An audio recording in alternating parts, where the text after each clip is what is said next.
बहिना पूजबै हम बरसात, गे बहिना पूजबै हम बरसात, गे बहिना पूजबै हम बरसात, गे बहिना पूजबै हम बरसात।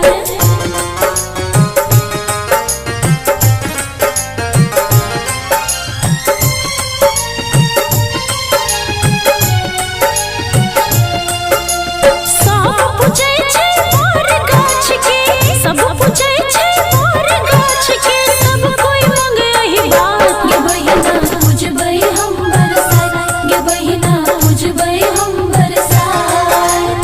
जेठ महीना में तिथि अमावस्या, जेठ महीना में तिथि अमावस्या, रक्षा होई सोहाग, गे बहिना पूजबै हम बरसात, गे बहिना पूजबै हम बरसात, गे बहिना पूजबै हम बरसात।